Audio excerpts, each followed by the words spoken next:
Assalamualaikum warahmatullahi wabarakatuh. Dear students, today I would like to tell you about how to change active voice into passive voice in form of positive, negative, and interrogative sentence. Minggu lalu saya juga sudah pernah menjelaskan mengenai materi ini, tapi mungkin belum masuk ke bagian bagaimana cara merubah kalimat negatif ataupun kalimat interrogatif dalam bentuk active voice menjadi kalimat pasif. Oke, sekarang kita lihat contohnya. Misalkan number one, di sini ada the police caught the robbers. Nah, ini adalah bentuk kalimat positif. Kalimat positif. Jadi bagaimana caranya kita merubah menjadi kalimat aktif? Yang pertama kita lakukan adalah mengidentify. Mengidentify itu adalah menentukan jenis tensesnya apa. Nah, kira-kira ini jenis tensesnya apa? The police caught the robbers. Dia menggunakan kata kerja bentuk kedua. Oke, baik. Berarti ini adalah kalimatnya adalah simple past. Oke, ini adalah simple past. Kita tentukan dulu nama tensesnya apa. Setelah itu, apa yang kita lakukan? Yang kita lakukan adalah menentukan yang mana yang subjek, lalu yang mana yang objek. Nah, subjek di sini adalah the police. Police adalah subjek. Police adalah subjek dan the robber kita sebut sebagai objek. Nah, ingat kembali yang bisa kita rubah menjadi kalimat pasif itu adalah kalimat yang mempunyai objek. Nah, di sini kebetulan ada subjek, ada objek. Nah, caranya bagaimana? Sesuai rumus yang sudah saya pernah bahas di minggu lalu di video yang sebelumnya. Nah, sekarang the robbers dia berubah posisi menjadi subjek. Maka kita tuliskan di depan the robbers.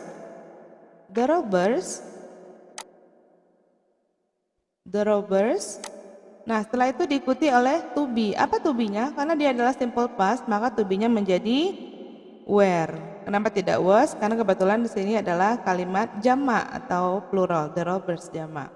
Nah, the robbers were, setelah itu diikuti oleh kata kerja ketiga. Nah, kebetulan kata kerja ketiga dari catch ini bentuk pertamanya artinya menangkap.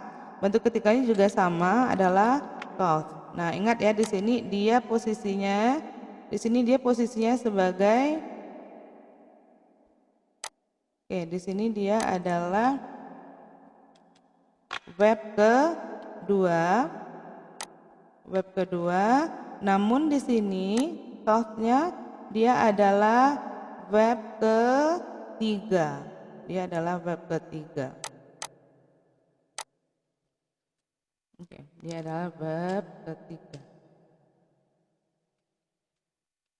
Verb 3. Atau past participle istilahnya.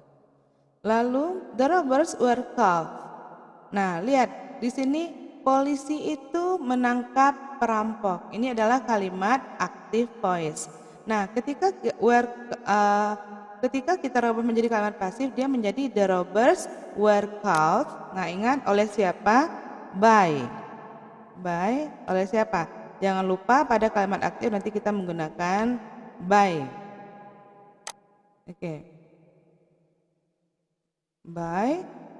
By the police. Nah, pada kalimat sebelumnya the police posisinya sebagai subjek, sekarang dia menjadi objek. The robbers were caught by the police. Artinya adalah perampok itu ditangkap oleh polisi.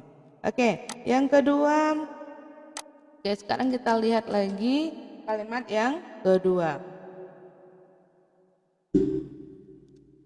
Did he steal the money?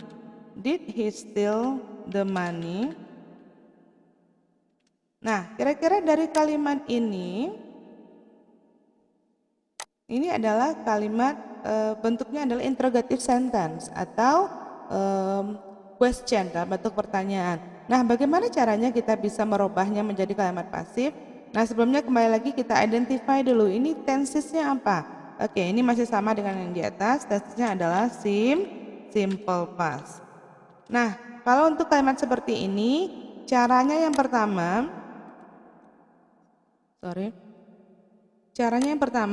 kita robah dulu dia menjadi kalimat bentuk positif. Caranya bagaimana? Bentuk positifnya adalah he, steal itu bentuk keduanya adalah stole. Oke, he stole the money. Kenapa dia berubah menjadi he stole? Karena tadi did-nya sudah kita hilangkan. Karena kita merubah dia menjadi kalimat positif. He stole the money. Nah, sekarang kalau kita mau merubahnya menjadi kalimat pasif, nah berarti nanti the money-nya kita pindahkan ke depan. Yang ini agak panjang jalannya ya. The money. Nah, sekarang karena dia adalah simple past sama dengan ini, berarti kita tambahkan dengan to be was. The money was. The money was. Bentuk ketiga dari steal adalah stolen. The money was stolen by. Oleh siapa? Oleh dia. Oleh dia.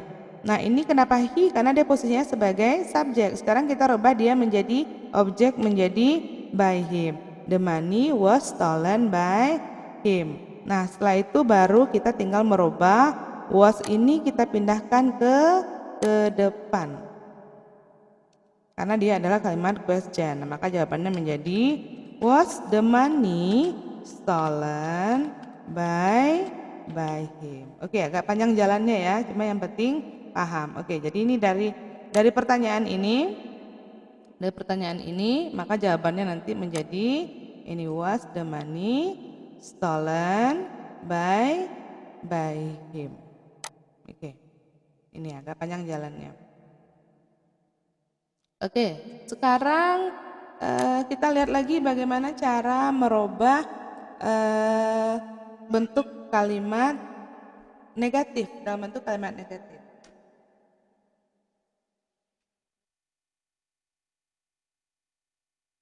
I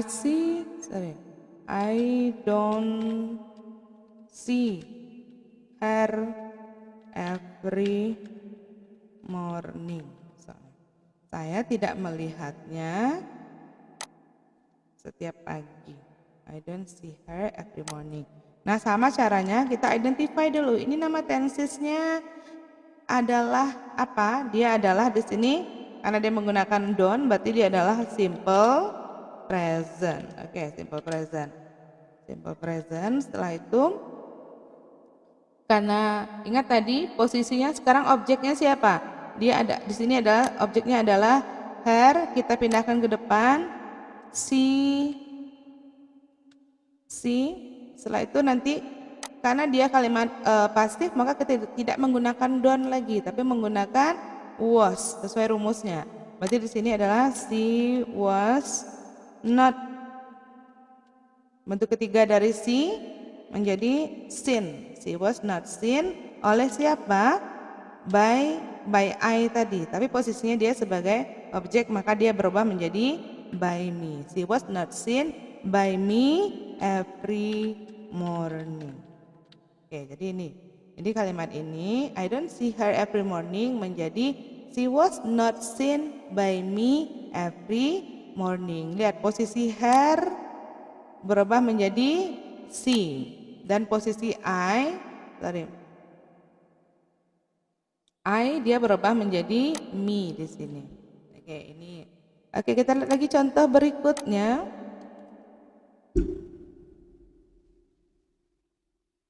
Who teaches this class? Nah, kira-kira bagaimana lagi kalau pertanyaan seperti ini? Who teaches this class? Siapa yang mengajar di kelas ini? Nah, kalau ada pertanyaan seperti ini, caranya karena subjeknya tidak diketahui, maka nanti kalau ada pertanyaannya dengan menggunakan who, kita langsung letakkan by whom. Kenapa by whom, Miss? Karena subjeknya kita belum tahu siapa, jadi langsung oleh siapa? By whom? By whom? Langsung saja, is this class teach, nanti berubah menjadi bentuk ketiga, dia menjadi taught. By whom is this class taught? Kenapa di sini is? Karena tadi sama, dia tensinya adalah simple present. Simple present. Nah, who teaches this class? Dia menjadi by whom is this class taught? Oke, kita lanjutkan ke pertanyaan berikutnya.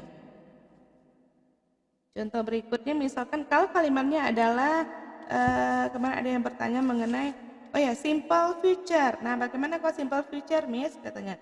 Lihat di sini contohnya. The girl will sing the song.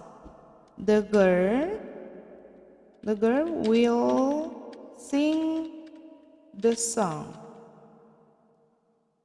Rumus-rumusnya silakan lihat di video minggu lalu, atau mungkin yang punya media waktu kelas 10 dulu silakan buka lagi medianya mengenai rumus-rumus perubahan dari kalimat aktif menjadi kalimat pasif. Oke, the girl will sing the song. Ini kalimatnya ada kalimat positif, tensesnya adalah simple future. Oke, simple future. Simple future. Bagaimana caranya? Nah, sama juga ini sekarang subjeknya yang mana dulu? Kita lihat tadi subjek. Ini adalah subjek. Objeknya the song, sementara nanti objeknya adalah the song. Will sing itu predikatnya.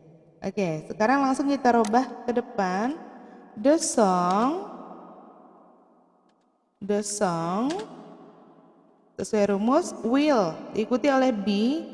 The song will be. Bentuk ketiga dari sing apa? Sing, sang. Nah, nanti menjadi sing, sang, sang. Tulisannya sing, sang, sung. Sing, sang, sang. The song will be sung. The song will be sung by the girl. Atau kita boleh juga menggunakan by her. Jadi the girl will sing the song menjadi the song will be sung by the girl. Oke. Kira-kira bagaimana kalau dia nanti menggunakan who tadi? Who will send the message to him?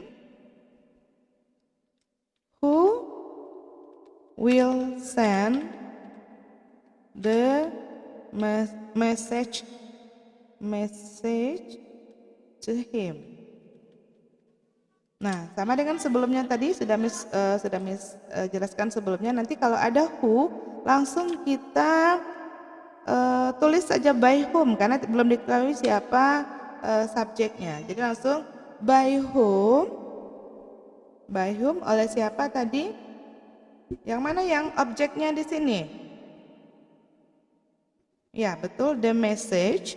By whom will, ya ketinggalan. By whom will, subjeknya dulu. By whom will the message. Nah, be. Kenapa be? Karena ini kan untuk kalimat apa namanya tadi simple future dia menggunakan will plus be. Tapi di sini karena dia question maka be-nya setelah objeknya. By whom will the message be. Bentuk ketiga dari send adalah sent. By whom will the message be sent? Oleh siapa pesan ini akan dikirim. Nah, lebih kurang seperti itu. Oke.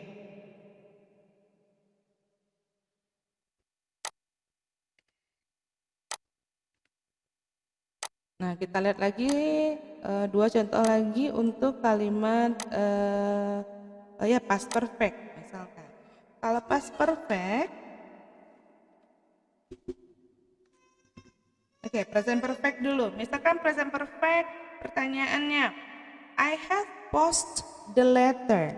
I have post the letter. Nah, rumusnya tahu ini tesnya adalah present perfect. Oke. Kalau present perfect sama tadi kita tentukan dulu yang mana yang objek. Berarti the letter Karena dia kita rubah menjadi di sini has. Kenapa has? Karena subjeknya the letter. The letter itu singular, berarti has tidak menggunakan have. The letter has been. Dia menggunakan been kalau untuk rumus ini. Has been posted by siapa? Oleh saya kan? Nah, karena dia posisinya sebagai objek berubah menjadi me. The letter has been posted by me. Oke, kalau dia dalam bentuk kalimat tanya, misalkan have you written the essay? Sudahkah kamu menulis esainya? Nah, bagaimana bentuk pasifnya? Nah, makanya nanti dia sama tadi kalau saya jalannya agak panjang atau jadi kalau begini kita jadikan dulu dia kalimat positif. Have you written the essay? Kalimat positifnya adalah you have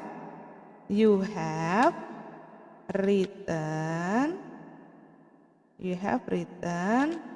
the essay. Atau langsung saja boleh juga, nanti langsung saja. Yang akan menjadi objek adalah the essay ini kan, berarti the essay nanti dia singular, berarti di sini kita langsung tuliskan has the essay written, langsung has the essay been written by, oleh siapa? By you. Has the essay been written by you? Ya seperti itu. Oke, contoh satu lagi, misalkan kalau nanti dia menggunakan when. Nah, kalau ada pertanyaan misalnya dia menanyakan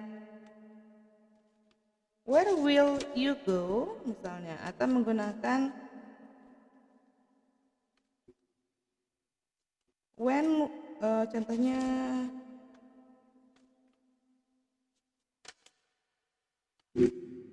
when will you tell her? When will you tell her? When will you tell her? Maka nanti kalimatnya dia menjadi when-nya langsung kita tuliskan. When will. Ini tensesnya adalah apa tadi tensesnya? Ini simple future ya. When will she?